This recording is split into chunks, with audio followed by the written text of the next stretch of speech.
O assunto da palestra de hoje são as moedas de 80 réis de São Paulo. Em volta desse tema, a gente tem muitos detalhes e principalmente dentro do Império, né, a história da conexão entre as províncias sempre chamou muita atenção. Então, tem toda uma contextualização aqui que eu vou tentar trazer sobre a província, sobre as moedas de cobre e sobre todo o processo de estudo, né, que envolve isso. Aqui a gente já tem a primeira moeda, né, essa é uma moeda que foi feita provavelmente entre 25 e 28 em São Paulo, já com o reverso do Rio de Janeiro, mas ainda com o reverso de São Paulo, né, um exemplar, um dos mais bonitos desse tipo. Bom, falando sobre o cobre de forma geral, né, ele, como o Rodrigo apresentou, ele tinha um destaque assim, muito grande enquanto meio de um utilitarismo, por assim dizer, né? Tanto que dentro dele você fugia muito daquela lógica que você tinha dos metais preciosos de basear no valor do metal, né?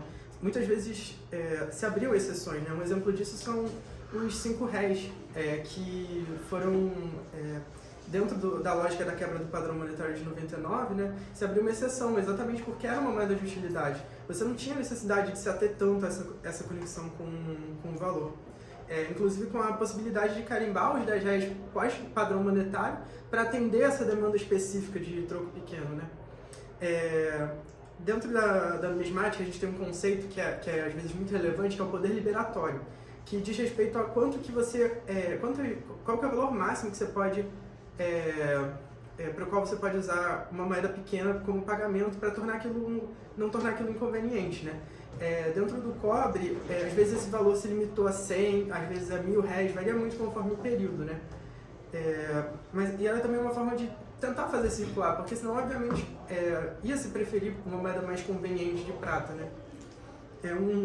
Uma exemplificação dessa grande diferença está entre as moedas de 960 e de 80, que tem um módulo relativamente parecido, né? Aí na bandejinha tem uma inclusive do lado da outra, e que, sendo que uma vale 12 vezes mais do que a outra, com um peso muito similar, com um tamanho muito similar, então não era muito inconveniente usar como meio de pagamento, mas ao mesmo tempo muito necessário.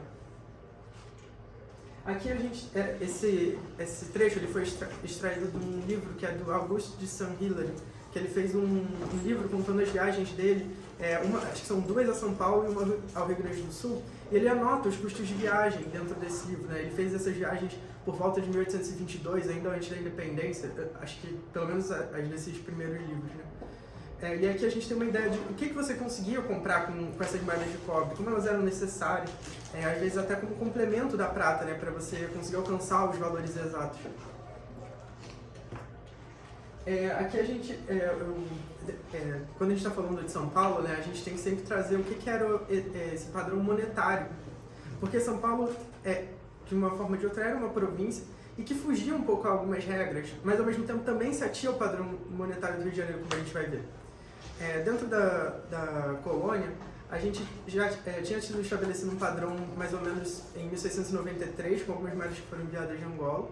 Esse padrão foi sendo sedimentado ao longo do século XVIII, principalmente a partir de 1715, quando a gente tem a primeira emissão de moedas próprias para o Brasil.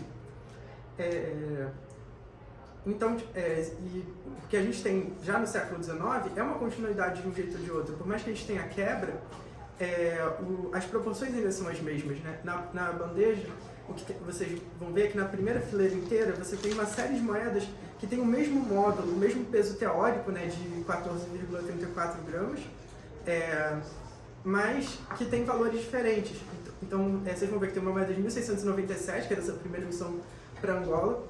Tem um slide aqui que fala exatamente isso.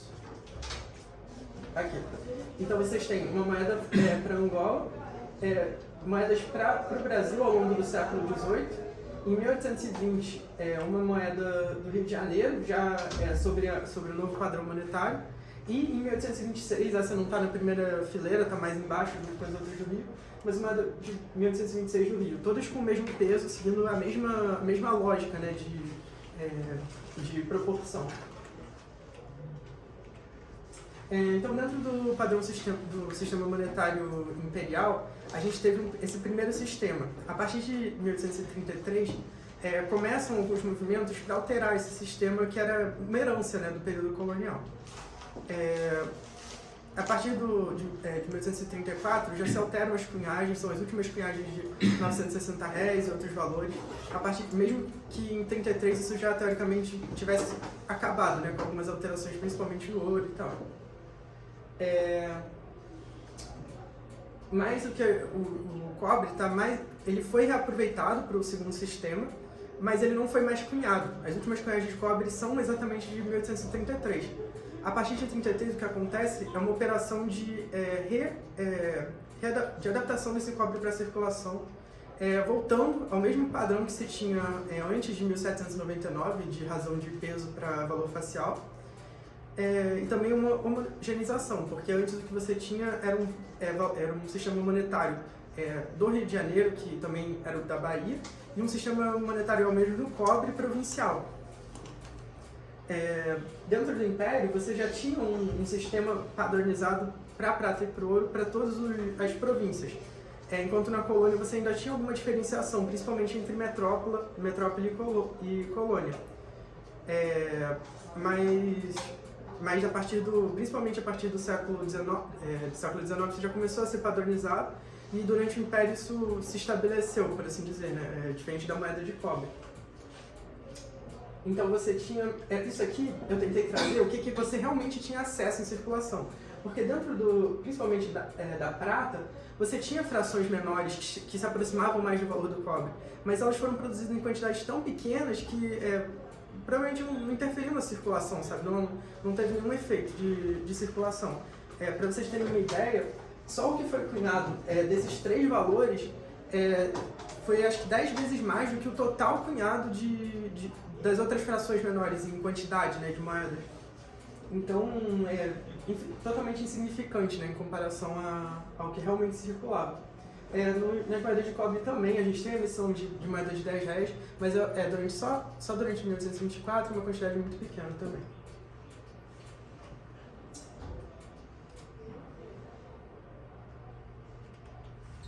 E daí, então, a partir a gente já tinha um padrão monetário provincial desde 1722. Além do padrão da diferenciação entre o que era o cobre de Portugal e o que era o cobre do Brasil, a gente tinha uma circulação de cobre restrita a Minas. Essa é uma emissão bem específica, né? Tem até uma representante dessas na bandeja, né? Que é um 40 réis de 1722, que é essa moeda aqui. Que foi emitida em 1722, mas só entrou em circulação mesmo por volta de 1730 por dificuldades de transporte, né, de mandar de Lisboa para o Brasil. Mas a questão é que esse padrão da moeda provincial ter metade do valor facial da moeda colonial do mesmo peso se manteve.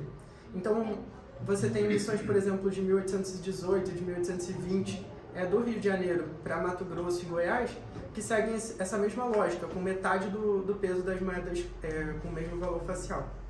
E quando entra o Império, isso se estabelece também na lógica provincial, em que você, em algumas províncias, vai ter uma emissão própria com também metade do valor. E é isso que eu destaco aqui.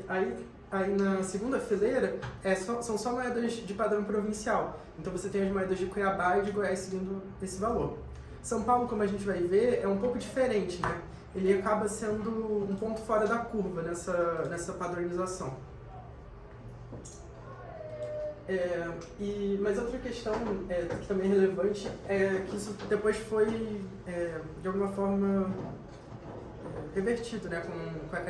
Com carimbo geral e tal. Foi todo um movimento para estabilizar o meio circulante com a padronização dos valores conforme peso.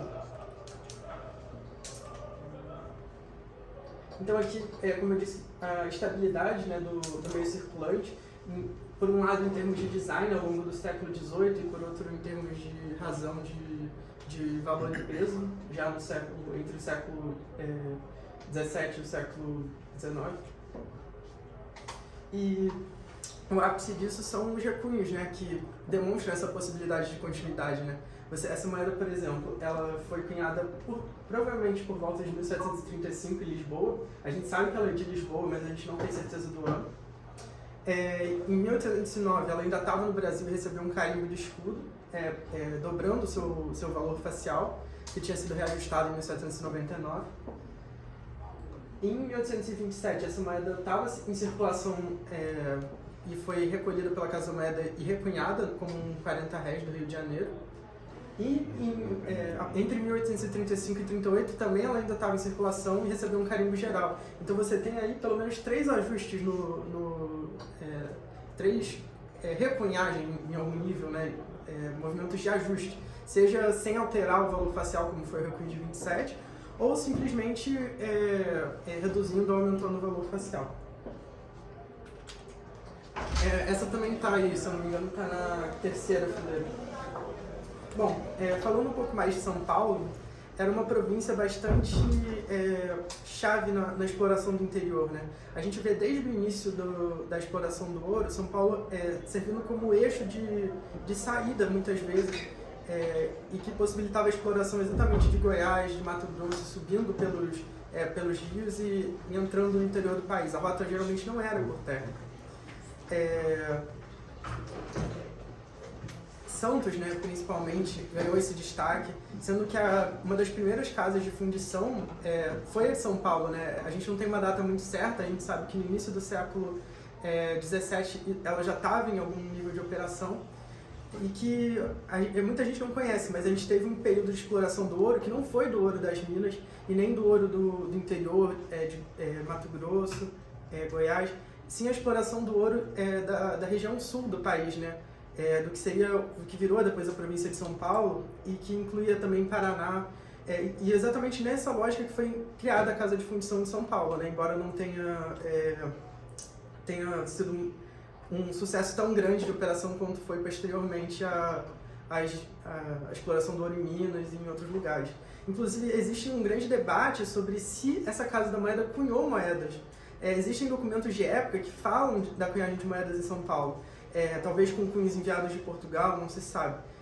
É uma grande incógnita, né? Seria realmente a primeira cunhagem de moeda própria do Brasil, mas a gente até hoje não conseguiu dizer com certeza se isso aconteceu. São Vicente, né? Com São Vicente, se eu não me engano, isso, né? Meio São Vicente, meio São Vicente, quatro São Vicente. Que é o relato de 1500 e pouco. 600 e pouco. 1600 e pouco é o livro da Casa da Moeda de São Paulo, né? Não, mas o livro original que cita a cunhagem em São Paulo é do padre. Eu não lembro, mas assim. Mas então, São Paulo sempre foi esse nível de conexão. E isso se aprofundou quando a gente está falando da exploração do ouro, mas se manteve também na manutenção desse território posteriormente, principalmente como um eixo de entrada do cobre, né? Dentro da topografia, né, a gente tem a Serra do Mar cortando e fazendo o fluxo dos rios a partir de pouca distância do litoral ser para o interior. Isso tornou, então, a lógica seguinte: você desembarca perto do litoral, sobe até uma cidade depois da Serra do Mar e daí faz o caminho fluvial para o interior do país, facilitando a exploração. Eu disse do ciclo do ouro, né, por exemplo. Você tem muitos registros do século XVIII, exatamente do ouro sendo enviado do interior do Mato Grosso, fluvialmente, de volta para São Paulo, para Santos, para daí depois ir para Portugal.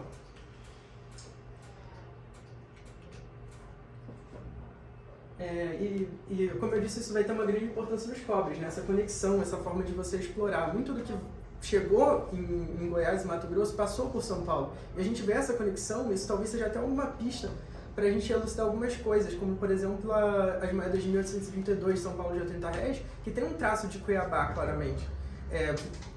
Fica a dúvida, né, se realmente é uma coincidência ou se há uma conexão aí.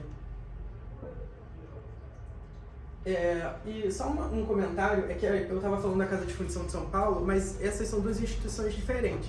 Porque quando a gente está falando da casa de fundição, a gente está falando da Casa de Fundição de Iguape, que ainda assim é São Paulo. Mas essa Casa de Fundição, ela não deixou, digamos assim, uma herança para a Casa da Moeda que viria a funcionar em São Paulo posteriormente. Eu não consegui precisar exatamente quando que uma coisa se torna outra, mas a partir do final do século XVIII você já tem indícios da Casa de Fundição de São Paulo, que é considerada a segunda Casa de Fundição, funcionando na cidade de São Paulo. enquanto no final do século XVII ainda teria a casa de fundição de Iguape, mas também cheio de interrupções, né? Como não foi uma coisa que deu certo, em muitos momentos essa Casa da Moeda foi fechada, foi reaberta, foi fechada, foi reaberta. Então, é até difícil dizer, exatamente por isso, quando que foi o fechamento da de Iguape e quando que foi a abertura da de São Paulo. Aqui, as duas são de São Paulo, a segunda de São Paulo seria, né?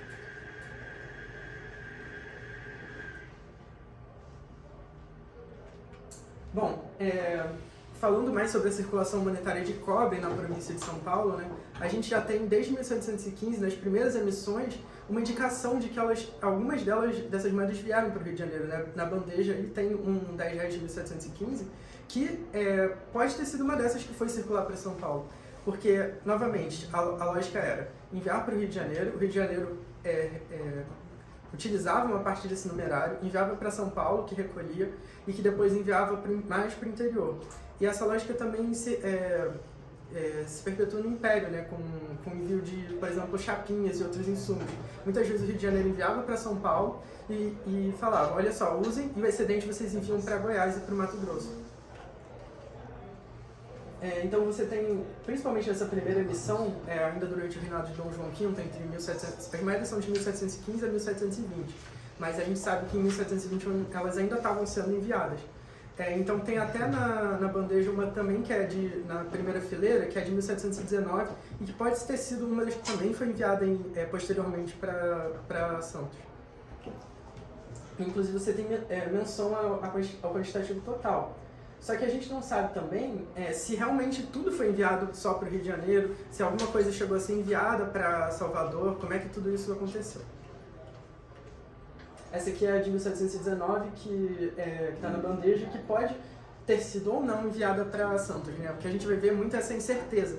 Você tem algumas indicações de que essas moedas podem ter sido enviadas, mas as que a gente sabe realmente são as que ficaram marcadas como sendo as de São Paulo.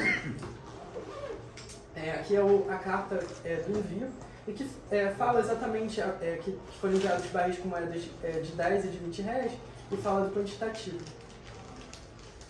Aqui, por exemplo, nas últimas linhas do lado esquerdo, a do número 20 com as de 20 com 240 mil réis, e daí tem o peso assim incerto em arrobas, né? O ideal é olhar pela quantidade. Alguns documentos de época falam só das arrobas, mas quando tem os dois, você vê que geralmente não casa o peso com a quantidade.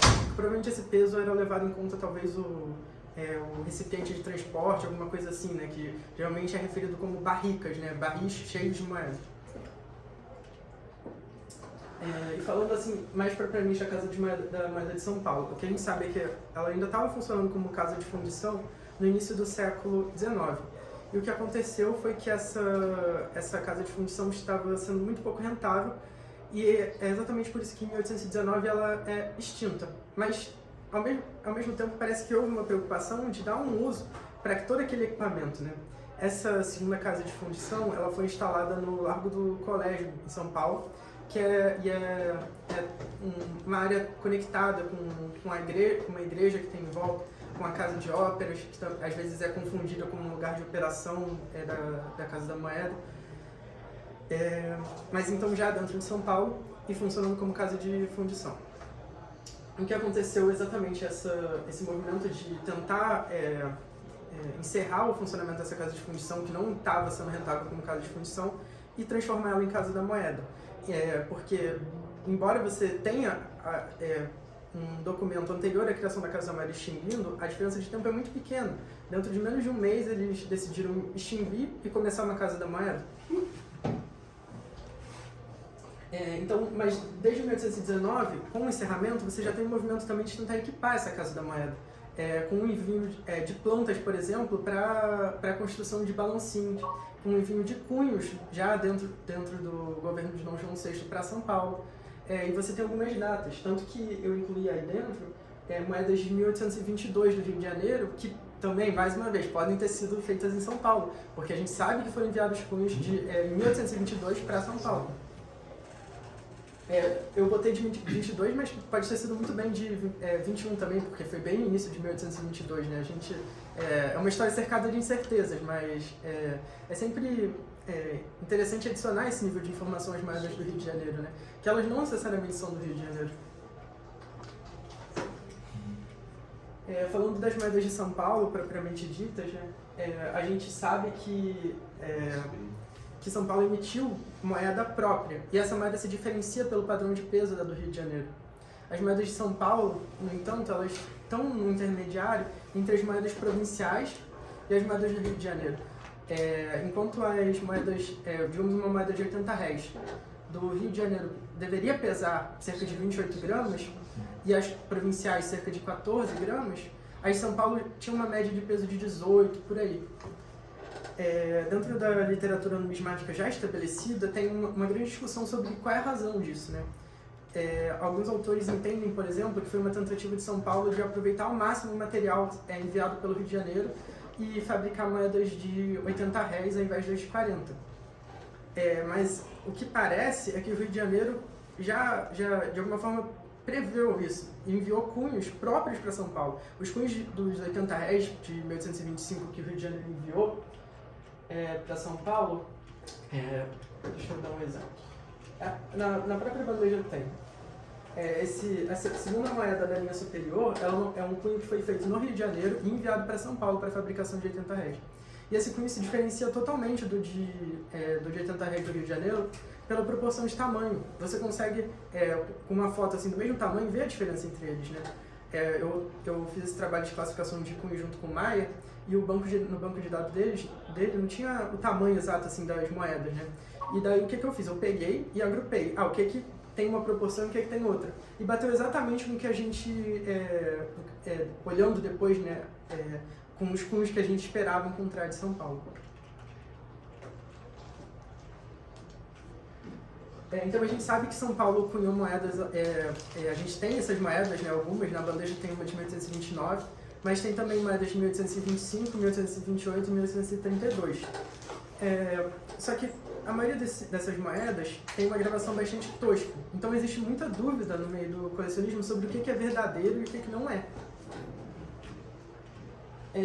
As primeiras emissões que foram feitas com cunhos do Rio de Janeiro são meio que o caminho, na minha visão, para você entender o que é verdadeiro e o que não é. Porque você consegue, a partir do compartilhamento de cunhos do estudo de progressão, que eu vou falar um pouco mais depois, conectar cunhos muito toscos a cunhos do Rio de Janeiro. A moeda de São Paulo, que está aí na bandeja, é um bom exemplo disso. Porque você tem um cunho de 1829 muito tosco, com um 9 aberto, uma moeda mal cunhada, e o reverso, assim, nessa moeda não é difícil, não é fácil dizer isso, mas é possível dizer que é do Rio de Janeiro. Então foi um cunho que foi enviado pelo Rio de Janeiro em 1825, que ficou em São Paulo e em 1829 ainda estava sendo utilizado, dessa vez com um anverso novo, fabricado localmente. Essa moeda de 22 eu botei aqui porque ela é uma moeda que eu comprei no Paraná. E nessa época, a província de São Paulo não se atinha ao que a gente conhece hoje como São Paulo. Ela incluía também uma parte do Paraná grande, e que isso só foi alterado, acho que a partir de 1830, 1840. Então, quando a gente está falando aqui da província de São Paulo, é um pouco maior do que isso. E as moedas de 1822 do Rio de Janeiro, que a gente sabe que tiveram alguns cunhos enviados para São Paulo, então casam muito bem com a história dessa moeda, né, que veio do Paraná. Bom, então em 1825 a gente tem a gente já tinha tido envio de insumos para estabelecer a Casa da Moeda de São Paulo, o envio de cunhos, mas eles têm o primeiro movimento de uma cunhagem independente, de uma cunhagem de um padrão diferente. O Rio de Janeiro envia uma série de cunhos, a gente tem mapeados ao menos 4 anversos e reversos, mas acho que são até 5 anversos. Tem um número relativamente grande e é sempre possível encontrar mais, porque eles também não sabem se eles utilizaram todos os cunhos.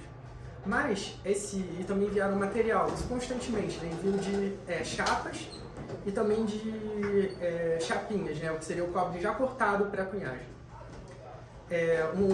Um outro aspecto de diferenciação das moedas de São Paulo e do Rio de Janeiro, além do módulo, é também a serrilha. As moedas de 80 reais do Rio de Janeiro todas têm uma serrilha que já vinha no próprio disco, antes da cunhagem. Já as moedas de São Paulo não tem isso, elas têm um bordo liso. Do lado da de São Paulo tem uma de 25 do Rio, que vocês podem observar isso, em comparação às outras do Rio de Janeiro. Uma outra característica das moedas de São Paulo é um estilo de gravação bastante variado. Diferente do Rio de Janeiro, em que, até na lógica do que o Rodrigo falou, você tinha todo um processo de formação de profissionais, você tinha um estilo mais constante, você tinha uma lógica interna. Dentro de São Paulo não, era uma coisa meio conforme a disponibilidade. As moedas de 1832 talvez sejam um exemplo disso, né? A gente tem uma documentação oficial que eu vou mostrar posteriormente, que é um exemplo disso, de como não se tinha tanto pessoal realmente profissional para gravação. Outra característica que a gente pode extrair das cunhas de São Paulo é que os cunhos eram muito pouco duráveis. Você tinha cunhos que foram enviados em 1825 no Rio, que estavam sendo usados até 29, que foram realmente usados em outros anos. Em 28 você tem muitos cunhos do Rio utilizados, e que tinham sido já muito utilizados também com anversos do Rio. Enquanto você tem, às vezes, dentro de uma mesma série, utilizando o mesmo reverso do Rio, mais de um cunho de São Paulo quebrando no meio do caminho. Indica uma falta de conhecimento metalúrgico para preparar esses cunhos para a atividade de cunhagem.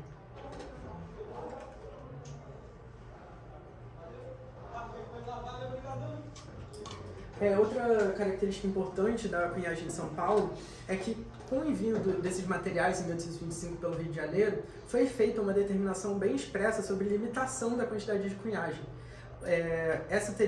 Eles poderiam cunhar no máximo 20 contos de réis de moeda de cobre.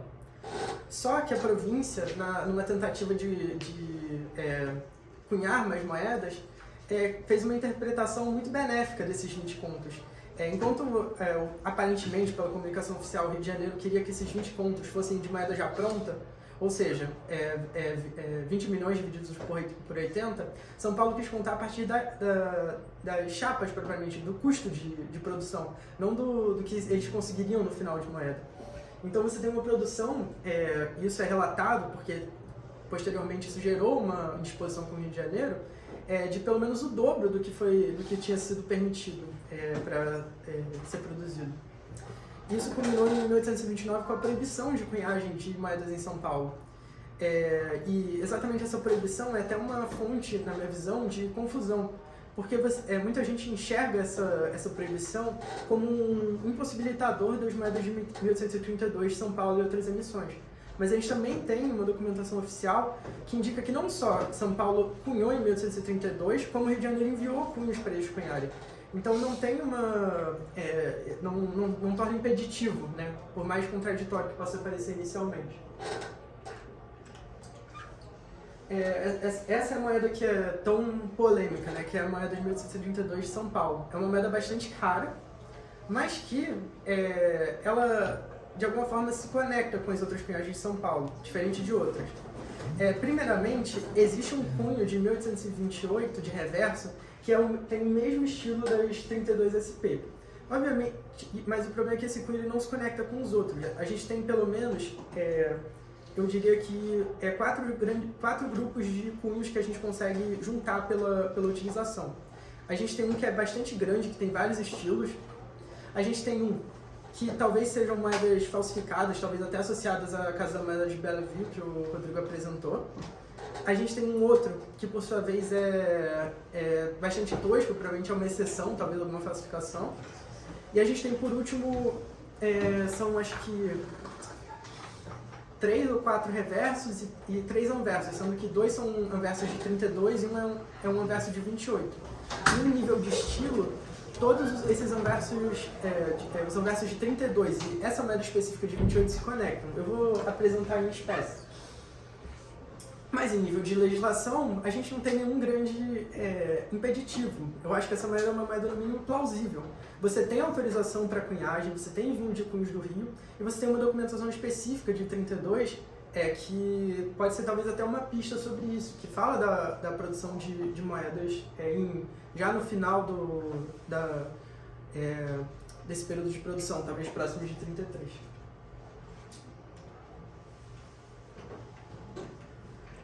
Então, como eu falei, embora em 29 você tivesse essa proibição, em 9 de janeiro de 32 já tinha uma autorização expressa. Esse documento ele fala expressamente, autoriza a cunhagem de moedas de R$80 em São Paulo. Novamente a incógnita do estilo de Cuiabá. Principalmente pelas tulipas, essas moedas se assemelham muito às de Cuiabá, e a gente sabe também dessa posição estratégica de São Paulo, da conexão com o interior, e cria essa dúvida sobre será que houve algum tipo de colaboração dos gravadores da Casa da Moeda de Cuiabá? Bom, retomando um pouco uma coisa que eu já tinha mencionado, é a falta de regularidade dessas emissões. Muitas delas são muito toscas, muita gente considera a maior parte dessas moedas falsas. Mas a gente tem boas indicações de que não necessariamente são, apesar de irregulares. E um exemplo disso é essa documentação oficial de 1833, que, por mais que possa se referir a qualquer moeda, tem uma proximidade muito mais relevante às moedas de 1832. Em que, dentro desse momento, você tem uma série de documentos que envolvem o quê? O envio de uma moeda que se temia que fosse falsa para o presidente do Tesouro Público, para ele que ele dissesse se essa moeda é falsa ou não é. Então essa moeda foi enviada e a resposta dele é exatamente essa que a gente vê no último parágrafo. É o presidente do Tesouro Público Nacional informando que a moeda de cobre de R$80 enviada é verdadeira, sendo cunhada na província com cunho já gasto, executado por abridor não de profissão. Ou seja, uma pessoa que não tinha talvez tanta experiência em gravação abriu um cunho, e essa moeda foi cunhada, e o próprio, esse presidente do Tesouro, ele tinha sido também o provedor da casa de fundição, moeda, porque mesmo com a extinção em 1819, eles ainda utilizam a mesma terminologia, chamando às vezes de casa da moeda, às vezes de casa de fundição. Mas esse mesmo provedor já informou que isso foi feito durante o período em que ele estava nesse cargo. Então, bem interessante. Pode também se referir a uma moeda de 29, a uma moeda de 28, mas como eu disse, essa proximidade talvez seja uma pista também. Aqui a gente tem um estudo de cunhos, né, dentro de São Paulo, e eu vou falar um pouco sobre o que são os cunhos, né? A gente tem aí na mesa 2 cunhos de medalha, que são exemplos, né, mais ou menos de como eram. Ontem o Alexandre mostrou alguns que, assim, o padrão de produção é bem diferente, mas o objeto é o mesmo, né? Basicamente um objeto metálico feito para produzir moedas de forma padronizada. Alguns, às vezes, utilizados unifacialmente, às vezes utilizando 2 cunhos. Então, é uma ferramenta de produção e que não era uma ferramenta simples de ser produzida. Exigia, como a gente vê pelos problemas de produção de São Paulo, uma experiência de metalurgia, uma experiência artística mesmo, né? De conseguir trabalhar o metal. Aqui a gente tem algumas ferramentas também, porque além do processo de gravação a buril, principalmente das moedas de cobre, você tinha abertura também por punções, que eram como se fossem carimbos, que já marcavam a moeda. A gente vê isso desde as primeiras moedas, como as feitas para Angola, em que alguns elementos eram padronizados, por exemplo, as folhas de acanto, né, que eram elementos decorativos do escudo. É meio que uma visão lateral de uma folha bastante ornamentada. E você já via, por exemplo, isso, porque nessas moedas de Angola, principalmente, na verdade só nelas, né? Você vê que nos 20 réis eles começaram usando uma punção, esse punção foi quebrando na ponta e vai sendo rachado conforme os punhos são fabricados, até o momento que já parece que está insuficiente. Daí se fabrica um novo e esse punção vai ser usado em, acho que 94, 95, 97, 98 e a partir de 99 surge um terceiro punção. Então é indicação de como tudo isso era fabricado, de tudo que envolvia a fabricação do cunho. E o que você vê em São Paulo é que muitos cunhos não eram abertos à punção. A impressão que dá é que até as letras que poderiam ser abertas e eram abertas, por exemplo, no Rio de Janeiro, provavelmente a punção, em São Paulo não eram. Então isso gerava muita irregularidade, às vezes até mesmo na data, no valor, letras abertas, né, onde às vezes as voltas não se conectam ao corpo da letra, numerais abertos. vários detalhes assim. E dentro desse estudo de cunhos, a gente tem um estudo de progressão de cunhos, né? Como a gente tem muitos detalhes que diferenciam um do outro, a gente consegue mapear o uso deles. Então a gente consegue dizer, por exemplo, quando um cunho é usado fora da data, quando um cunho que diz 1825 foi usado em uma data posterior, ou quando, por exemplo, um mesmo cunho de anverso foi usado com mais de um cunho de reverso. E nisso, o que eu faço para a pesquisa é montar uma árvore de progressão, em que você tem, cronologicamente, num eixo principal, o uso dos cunhos, e alguns outros que vão ficar em posições relativas. Você consegue dizer, por exemplo, essa moeda foi feita antes dessa e antes daquela, mas dentre essas duas cunhagens, você tem uma série de outras moedas com as quais você não consegue estabelecer uma posição relativa. Mas isso não passa só pelo estudo do estilo, passa pelo estilo, passa pela progressão de desgaste, né? Você vê rachaduras evoluindo, você vê, às vezes, acidentes de cunhagem, né? Como, por exemplo, quando os cunhos se colidiam sem metal no meio e um deixava a marca no outro, permitindo assim, então, que você estabelecesse temporalmente o uso daquele... quando aconteceu aquele acidente, o que foi cunhado a partir dele. E também os defeitos recorrentes no processo de cunhagem, né? Aqui eu estou falando às vezes de defeitos no processo mecânico, né? A gente sabe que alguns balancinhos não conseguiam produzir cunhagens tão perfeitas quanto outras em alguns casos, e a gente consegue associar. Por exemplo, se eu não me engano, nos carimbos de Minas, você tem às vezes algumas indicações sobre alinhamento de cunhos, que indicam, que são consistentes e que podem indicar algum tipo de padrão. Aqui a gente tem 3 dos grandes grupos de São Paulo.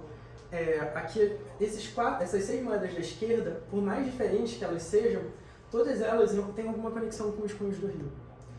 A gente tem o estilo do Rio principal, de 1825, o estilo de São Paulo, de 1825, e uma série de outros estilos toscos, mas que compartilham cunhos com o Rio de Janeiro, né? Às vezes diretamente, né? Principalmente como é o caso dessa moeda do canto superior direito, de 1829, e também da moeda da esquerda, da linha superior. Essas moedas compartilham cunhos do Rio de Janeiro, esses cunhos foram usados com cunhos do Rio de Janeiro. Mas, às vezes não.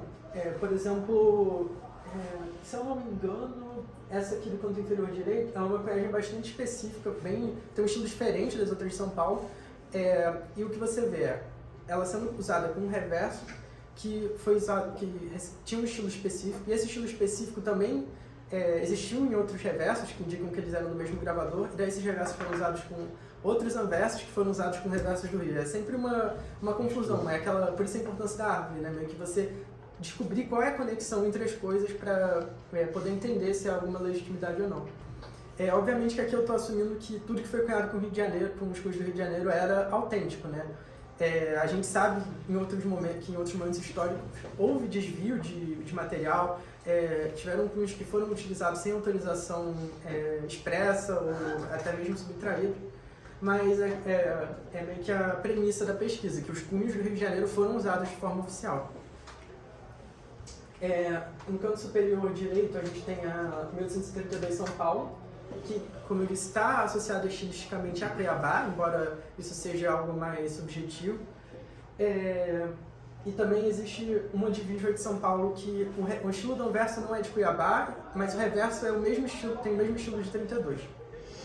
E no canto inferior direito a gente tem essa moeda que provavelmente é falsificada, com um traço muito bom, por isso talvez até associada a Belleville, como o Rodrigo disse. Inclusive tem um fato muito interessante que na palestra do Rodrigo ele mostrou várias moedas que foram cunhadas sobre moedas americanas. E não é diferente, existe um exemplar desse cunho que desses cunhos com esse estilo específico que é bastante consistente, foi usado sobre uma moeda de large cent americana, assim como as falsificações de Belleville. Então, inclusive você vê o que, na minha interpretação, é uma tentativa de copiar cunhos do Rio de Janeiro com esses cunhos. Parece que eles tiveram acesso à moeda e copiaram, copiaram muito bem, às vezes é difícil diferenciar até mesmo o que é de um lugar e o que é de outro, mas eles erraram em pequenos detalhes, daí a gente vê. Mas as questões de alinhamento, sabe? Tem uma moeda específica no Rio de Janeiro que eles fizeram, tem uma área específica no diadema que é falhada, que um traço que era para ser grosso, fazer uma curva, se torna mais fino. E eles imitam até aparentemente isso, né? O erro de gravação dentro do cunho. Esse aqui é um quarto estilo que eu não consigo associar como sendo de São Paulo, tanto estilisticamente, né, com principalmente as folhas, né, bastante diferentes. Ele tem algumas coisas que associam e outras que não, então eu coloco ele no quarto grupo, embora alguns elementos talvez conectem ele a São Paulo propriamente dito, né? Porque, principalmente olhando para o escudo, quando você olha o lado esquerdo, todas as folhas são muito toscas, mas quando você olha o ramo direito, né, o ramo de tabaco, as folhas têm um estilo de gravação e de finalização muito parecido com outras cunhagens de São Paulo. Então, como eu não consegui bater o martelo se há conexão de estilo ou não, eu preferi manter separado por enquanto esse grupo. Bom, o que a gente tira de forma geral sobre as edições de São Paulo, né?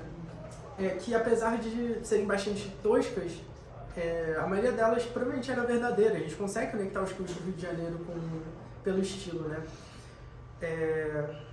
Você vê também que legalmente essas moedas provavelmente circularam, e por mais que em quantidade abusiva, por assim dizer, tinham a anuência e a colaboração da Casa da Moeda do Rio de Janeiro e do governo imperial para circularem. E de forma geral, a falta de estrutura, né, da Casa da Moeda de São Paulo. O caso específico da moeda de 32 talvez seja um exemplo disso, porque até por falta de apoio do Rio de Janeiro, que enviava cunhos, mas talvez em uma quantidade insuficiente para atender a demanda, em que você tinha sempre uma busca por fontes externas, parece, né? Você tem, por exemplo, já em 29, quando se encerram as atividades, um problema, porque São Paulo tinha procurado um comerciante para adquirir chapas de cobre na Inglaterra, então foi proibida a cunhagem. Daí o que ia se fazer com essa situação toda? Mas o Rio de Janeiro enviava chapas de cobre, então o que a gente tira daí, talvez, seja a insuficiência, né, do apoio material que o Rio de Janeiro estava oferecendo para São Paulo, e isso não só em nível de material, mas também de insumos, né, como os cunhos, com a procura de gravadores próprios, por mais inexperientes que fossem para gravar os cunhos. Mais um comentário, esse eu não ratifiquei porque ainda tem que ser estudado mais, mas é que o que a gente vê de cunho do Rio de Janeiro em São Paulo é praticamente só de 25. Os cunhos principalmente de reverso de Rio de Janeiro, a gente consegue agrupar pelo estilo e dizer, mesmo quando a data está elegível, se eles são até 26, 27 ou posteriores. Provavelmente se mudou o abridor de cunhos, o gravador de punções também. Então você tem um estilo totalmente diferente que você consegue separar. E o que você vê de São Paulo, por mais que a maioria das moedas cunhadas sejam de 28 e 29, são cunhos de reverso que são associados a 25, 26, por aí no máximo. Então a falta de apoio material do Rio de Janeiro, né? Por mais que, mesmo com as cunhagens de 25, São Paulo já solicitasse mais cunhos, solicitasse insumos, provavelmente o Rio de Janeiro não atendeu essa demanda. E também uma última conclusão que talvez, na minha opinião, foi uma das mais interessantes também, é que a gente tem, que São Paulo foi muito mais do que só as moedas que a gente chama de moedas de São Paulo. A gente tem muitas emissões, como por exemplo dos 80 réis de 32, dos 20 e 40 réis de 1821, 22, que a gente sabe que o Rio de Janeiro enviou cunhos para São Paulo, mas a gente não sabe que moedas são essas que são realmente paulistas. Aqui eu tenho uma cronologia, isso é mais para quem quiser olhar depois, em que você tem toda a documentação, né? Que eu destaquei algumas mais relevantes dentro do Império, sobre todo esse movimento de envio de insumos, de colaboração, documentação do que é falso, do que não é, e que, como eu vou disponibilizar a apresentação, quem quiser pode ver com calma depois. E aqui as fontes, né? Eu queria pontuar que, apesar de geralmente ser difícil encontrar essas fontes, A maior parte do que eu tirei aqui é do próprio Caffarelli. Ele já fez um mapeamento, embora ele não inclua na seção sobre moedas de São Paulo, ele tem uma parte posterior em que ele faz um mapeamento de tudo. E daí ele inclui ali tudo que ele achou relevante. E ali já tem praticamente tudo, muito pouca coisa extra teve que ser incluída, como por exemplo, era um artigo do Farol Paulistano que o Enio incluiu no livro dele, que também é relevante, que fala desse problema de emissão acima do que teria sido autorizado. Então, isso, pelo menos na parte imperial, e principalmente no que se refere a São Paulo, a gente tem uma documentação bastante clara, talvez até pela conexão com o Rio de Janeiro, né? Que a gente não vê tão evidente em outros casos, como é o caso das moedas do Pará, em outros momentos históricos. Um outro comentário é a conexão, mais uma vez reiterar, né, a conexão de São Paulo com o interior, com o Mato Grosso, com o Goiás. Dentro desses envios para São Paulo, você tem muitos casos em que o Rio de Janeiro envia os insumos, as chapinhas, né, para que fossem cunhadas, mas com a seguinte comunicação: cunha, e o que sobrar vocês passam à frente para São Paulo, para Goiás e Mato Grosso. Então, que muita coisa que a gente sabe que foi cunhada em Goiás e Cuiabá pode ter passado de alguma forma por São Paulo. Então é isso. Eu acho que assim, a gente conseguiu ter um panorama interessante, principalmente dessa dinâmica, né, provincial de São Paulo, sobre o papel dessa província, né, na exploração do interior, que apesar da gente estar vendo as moedas de cobre, afetou muito o ciclo do ouro. É de se imaginar, por exemplo, que os cunhos de carimbos de Minas tenham passado por São Paulo, por envio para as casas de fundição do interior. Que muitos outros insumos, muito do que a gente considera dentro da numismática, tenha feito um caminho a partir de Santos, São Paulo, indo por via fluvial, né? Por mais que a gente não tenha uma concretude tão grande nisso, né, pela falta de documentação, e por vários outros fatores, fica sempre acho que no nosso imaginário, né, essa conexão, esse papel dessa cidade na história do Brasil.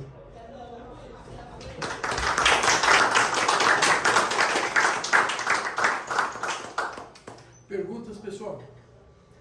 Esse lapso temporal que houve de 30 a 31, você chegou a alguma conclusão?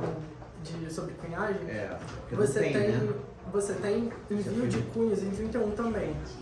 Tem um documento específico aqui, ó. A provisão, a segunda linha.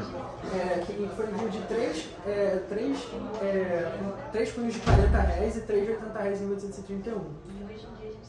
Apesar da autorização só mencionar expressamente em 32 a cunhagem, mas em 31 já tinha sido enviado. Não, mas é 29 de dezembro de 31, então talvez essa provisão possa ter partido do Rio de Janeiro em 29 de dezembro e o cunho só chegado em 32. Sim, e daí também a autorização de 32, né? 32, né, para cunhar.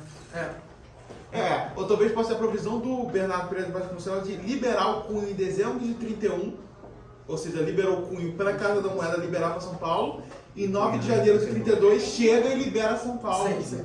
Um comentário sobre essa bibliografia é que o Caffarelli coloca várias fontes juntas, e algumas são de documentos que foram registrados em São Paulo e outros no Rio de Janeiro, né, o que encaixa bastante com o que o Rodrigo falou. Que você tem geralmente, acho que, não sei, um mês entre o que era enviado do Rio de Janeiro e o que chegava em São Paulo. E que isso às vezes explica essa falta de uma progressão cronológica clara, né, que gera alguma dúvida. Mesmo ela sendo cunhada no início de 32, a autorização, elas são muito raras. As de 32 foram feitas pouquíssimas, né? Sim. Mas talvez se perderam. Mas talvez o que possa ter feito foi o seguinte: o Rio de Janeiro tem enviado pares de cunho, talvez já abriram no final de 31 para datas de 32, para poder enviar no início de 32 para São Paulo. Sim. São Paulo ter cunhado 32R e talvez sobrou numerário, cunho e botou depois, abriu um SP para cunhar alguma coisa extra. Tem solicitações dentro de, acho que 32, de novos pares de cunho. Deixa eu ver se eu achei. Já de fevereiro, além dos cunhos recebidos, ele pede mais 20 pares. Então, se enviaram acho que 6 pares, né, 3 de cada valor, ele pede mais 20 pares. Então, uma necessidade muito grande de Talvez em algum momento tenha sobrado material, eles abriram um cunho 32SP para poder cunhar, mas ficou muito pouco. Ter cunhado mais 32R em São Paulo. Sim. Até pelos cunhos bem menos duráveis, provavelmente, né? Sim. Talvez tenha sido algo que durou pouco. E outra coisa, talvez a questão do material, né? Porque quando a gente está falando de cobre, a gente tem vários tipos de material. A gente tem as chapas, mas as chapas já se diferenciam nos valores pelo que eles chamam de bitola, né? Pela grossura da chapa que ia ser cortada. Então você tem chapas de 80, de 40 e de 20 Rs. Então talvez o que o Rio de Janeiro tem enviado eram chapas junto com cunhos de 80, cunhos moedas de 80 Rs pelo padrão do Rio de Janeiro, não pelo de São Paulo que tinha. O 80R pode ser justamente isso. Talvez eles tenham cunhado um padrão forte do Rio, com cunho do Rio, e cunhado algumas com padrão fraco. Com material de São Paulo. Exatamente. Uma última coisa que eu esqueci de incluir na palestra, que são as moedas de Iguape, que são falsificações que são atribuídas à província de São Paulo. Eu não me aprofundei muito na pesquisa. O que eu sei, se eu não me engano, é que a gente não tem nenhuma associação muito forte entre as moedas e a falsificação. A gente tem notícias de falsificação de época, mas é difícil conectar com as moedas que a gente tem hoje em dia. Mas, mesmo assim, o que eu fiz foi a classificação de todos os cunhos de Iguape. E, estilisticamente, eles são muito distintos dos de São Paulo. Muito não, eles são toscos, eles se assemelham assim, em algumas ideias, mas o traço é diferente. Eu não considero que eles foram gravados pelos mesmos gravadores que fizeram as moedas de São Paulo. Então a gente tem aí uma separação, né? Porque acho que uma alternativa para explicar às vezes Iguape é uma falsificação para tentar fazer o que tinha sido proibido, né? Então você falsifica como sendo do Rio de Janeiro, já que você tem essa proibição de 1829 para a fabricação de moedas em São Paulo. E um outro ponto que você falou, que você estava falando que porque 80 Rs em prata não é cunhado, não era quase 80 Rs em prata, porque você já falou. Se você for pegar o custo da prata, era 90%, 95%, vamos supor. Não vai ser 72, 70 Rs de prata. Só que com o cobre, você não falou, se eu pegar o custo e não pegar, eu consigo cunhar mais que o dobro. Sim. Então por que eu vou cunhar 80 Rs em prata se eu posso cunhar 80 Rs em cobre com uma senhoriagem de mais de 100%? É o que a gente vê desde do Reino Unido, né? Principalmente o recunho sendo usado como uma forma mais de você atualizar a moeda do que como uma forma de você realmente produzir moeda, né? Você tem principalmente, acho que no Reino Unido, por volta de 1811, 12, em que ainda estavam se recunhando muitos jotas, né? Um uso de recunho para atualizar o valor dessas moedas sem o uso do carimbo de escudo, uma forma mais completa e definitiva de atualizar o valor. Mas que se ateve tão somente aos jotas, em que você tem alguns anos com uma produção nula de moeda sobre disco própria, né? Agora, você chegou a fazer algum estudo da 28 e 29 de São Paulo, dos gravadores, se esses gravadores, como são muito toscos, esses gravadores não eram de São Paulo? Então, a gente não tem nenhuma informação sobre isso, né? A gente tem as informações mais gerais sobre o funcionamento da Casa da Moeda e a gente tem os dados que a gente consegue extrair do estudo de cunhos. A gente sabe que provavelmente eles foram produzidos em São Paulo por gravadores, mas a gente não sabe quem eles eram. O que a gente consegue pelo estilo é dizer quantos eram, pelo menos, né? Sim, são vários. Seriam um do Rio de Janeiro e daí mais 5 de São Paulo, sendo que um deles mais regular do que os outros, né? Cada um com seu traço próprio. E você também tem a distribuição de quantidades, e que alguns gravadores só atuaram em certos anos. Por exemplo, esse estilo do canto superior esquerdo, de 80 Rs, ele só existe em 29. Não passa para os outros. Hã? Não passa para os outros. Não passa. Já, por exemplo, esse estilo específico aqui só existe nessa moeda de 80 Rs. De que ano? De 29, né? Salve São Paulo. Agora, já inclusive, uma outra ressalva é que o estilo dessas duas moedas que estão nas diagonais desse grupo de 6 moedas talvez seja do mesmo gravador, talvez não. Você tem alguns elementos que são muito parecidos, talvez tenha sido alterada a punção, então é muito difícil afirmar.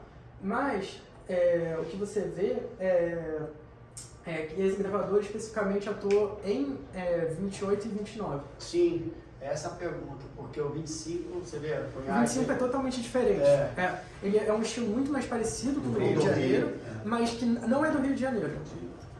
Mas não é o mesmo gravador do 28 e 29. Não, é diferente. Sim, mas você acha que como havia uma pressa então, né, em montar, o 25 já veio do Rio, uma coisa já meio mais sólida aí, né? O Rio de Janeiro do Rio. Ou foi? Viajou para lá? Olha o trabalho. Não, eu não acho que essa da parte inferior, esse 1825, é do Rio de Janeiro. Eu acho que é uma gravação própria de São Paulo.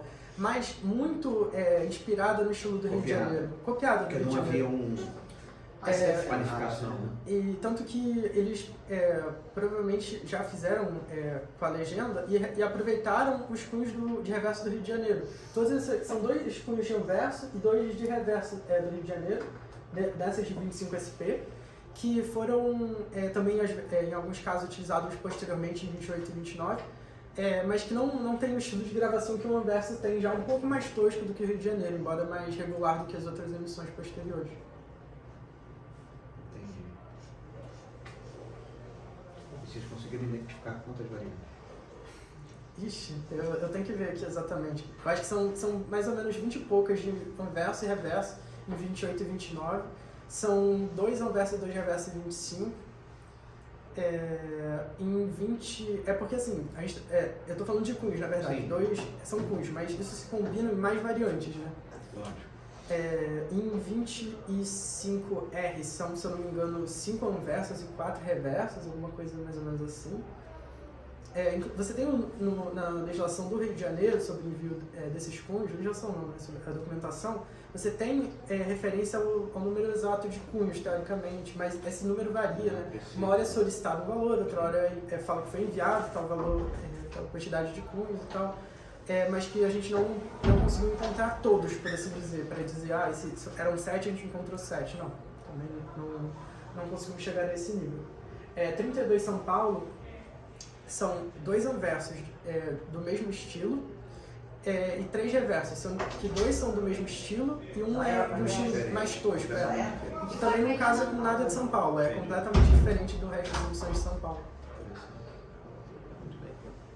A ideia é que eu e o Maier, né, que é o meu grande companheiro nessa pesquisa, temos de tentar trazer isso como uma publicação futuramente, né, mas ainda tem muito trabalho a ser feito. De montar uma progressão de cunho definitivo, estudar tudo isso, documentar, né? Porque, assim, eu tô dando aqui meio que a conclusão, mas é sempre importante expor o processo, mostrar, olha só, tem essa rachadura aqui que aumenta, toda a evolução, né? Até para o nível de colecionismo, para diferenciar as variantes, tornar às vezes até mais colecionável, né? Nesse estudo, por exemplo, uma das vontades que eu pensei, uma coisa que se torna legal a partir desse estudo é montar uma coleção com cada um dos estilos de São Paulo, ou montar uma coleção dentro de cada ano, com cada estilo. Então se abrem muitas alternativas, até mesmo nível de colecionismo, né, além de estudo.